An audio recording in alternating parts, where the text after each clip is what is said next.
Welcome to the FBAA's Top Broker Podcast for mortgage brokers looking to take their business to the next level with your host, Joshua Vecchio. Hey guys, it's Josh from Top Broker here, and today we've got Jayden. Hey guys, I'm here. So between the Royal Commission and daily changes to lending parameters and it's a nightmare policies, at the moment. it is a complete nightmare. And I think one of the things is most people are finding it extremely hard to keep positive and to say, actually, I'm enjoying not just myself. that, then you've got 60 Minutes giving bad reports. You've got, even RP data. There was something on ABC. Brokers left, right and centre getting sued. I mean, Yeah, it's just actually, it was crazy. on the Advisor today. Someone was getting sued for doing a loan a few years ago. Anyway, there's a lot of bad information out there. It's hard to feel positive. But what we're going to talk about today is how do top brokers actually stay motivated? And out of these 5 tips, you're going to go away motivated and pumped to get out and write some loans. Yeah, so I guess let's dive straight in. So I guess the first thing is to snap out of it. And how do you do this? I think it's hard, mate. You're getting hit by the media, you're getting hit by the news, you're getting hit by another loan decline. The stats at the moment are something like 40% applications getting declined at the moment. It's crazy. It's like every week we're getting, I feel like, bombarded by emails by BDMs, by lenders, by everyone else. There's policy changes, and it just makes you feel kind of shit. Don't you reckon? There's nothing worse than not knowing what's happening next. And I think that's where we're at the moment. Well, what is going to happen with the Royal Commission? Well, and I think just bringing it back, it's the fact is those external factors don't make us feel anything. It's really up to us. And it's, as an individual broker, as me, Jayden, these external factors can't make me feel anything. It's up to me. We have no control. Whether it happens or not, you have no control. Well, that's it. If whether or not the Royal Commission reduces our commissions to nothing, if we get paid no trail forever, if we get paid only upfront fee, if we get paid a flat fee, it's not even worth stressing about. And I've done that. There's nothing wrong with that. But you need to then take a point where it's like, well, take a step back. You can't control that. You can't change that. So what's the point of me getting upset about it? So what do you do? Mate, I think it's just taking control of your own thoughts. It's taking a step back. And for me personally, I want to be a better broker today than I was yesterday. So it's looking at what I did yesterday. And I remember a few years ago, I was at a Better Business Summit, or it was one of the award summits, where Tom Panos said, it's about the 1%. If there's 365 days in a year, you want to be 1% better than you were yesterday. And it doesn't mean you need to completely change your business and turn it on a dot, but it's just being that little bit better than you were yesterday to move yourself forward. And I suppose that's looking ahead and understanding your why. And I guess that's our next point, is your why. Why are you doing this? What is it other than the commission that's making you want to get up and to get there each and every day? Well, mate, this is a good point. So understanding your why is critical. And I know in the beginning, this was something I really struggled with because, did I want to spend more time with my family? Did I want to just make money? And there's no right or wrong reason, but you need to know what your why is for you. Do you want to make money for charity? Do you want to make money for yourself? Do you want to retire early? And I know when I did this, one of the things I was doing is I was working 12 hours a day. And at one point I said, do I really want to do this? And once I understood my why was to work less, everything changed for me. Yeah. So it's really about thinking big and defining your why. Because, without any vision, there's no hope. And it's really hard to get out of bed the next day if you don't know the reason why you're doing it. And I guess that's aiming, having an aim or a goal. And that's our next point.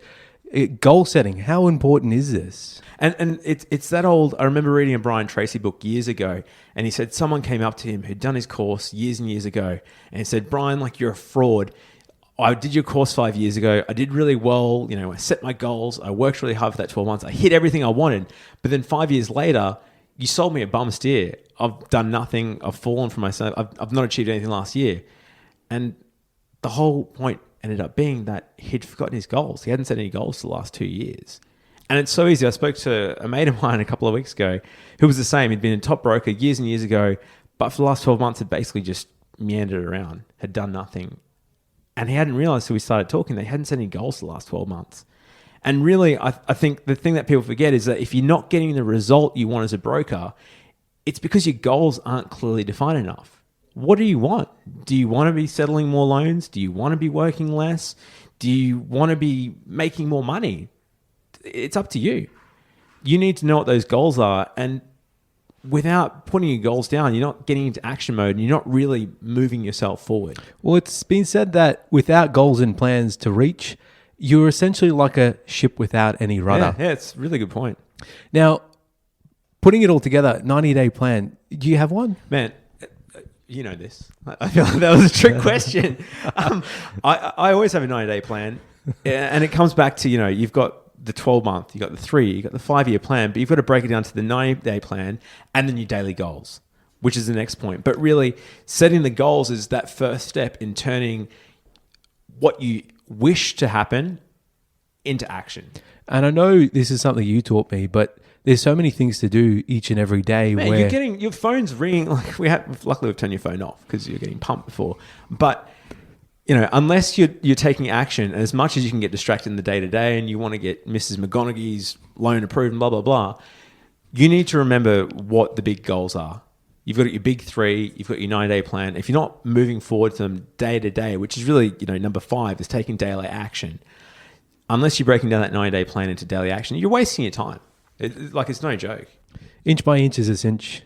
Yard by yard is hard. So it's little steps each and every time. And I think if you're doing something each day to get closer to that goal with a 90-day plan, snapping yourself into action and to continuously looking at your why, you're gonna get there. Yeah, I think that's great. So I think one thing to definitely look at is there's a 90-day plan on Top Broker. Check that out because that's literally the same template we use. There's nothing really super scientific about it. It's effectively looking at your 4 or 5 goals in the 90-day plan, defining what they are, being clear about them, and then breaking them down to daily plans. So it's that simple. So our 5 big tips out of this episode was 1, snap out of it. Yeah, mate, it's hard to feel good at the moment if you get too bogged down. I think realize what you're in control of and what you're not in control of, and spend a bit of time each day in becoming a better broker than you were yesterday. Understand your why. So why are you doing this? Other than money, what is your true why? Well, it can be your money. It can be money. That's fine. There's nothing wrong with that, but understand why you're doing it. Because if you want to retire early, if you want to spend more time with your family, you need to know your why to get to the next point, which is setting your goals. Because without goals, you're effectively a ship without a sail. That's not unfair. And putting it into plans, so bringing it all together and stepping one day at a time with a 90-day plan and figuring out specifically what you're going to do to get there. Yeah, so I think check out topbroker.com.au. There's a free tools section there. There's literally the 90-day plan we use ourselves. It's not rocket science. It's actually just setting down and doing it yourself. But we'd love to know from you guys now. So turning over to you, which goal setting tip do you use? How do you make sure that you're achieving your goals at the end of the year? It's towards the end of the year now. How are you going to make 2019 your best year yet? Let us know at topbroker.com.au. We'd love to hear. And if you've got any questions for future episodes, make sure you hit us up. topbroker.com.au /contact, I think it is. So yeah, thanks guys for listening. Until next time, see ya.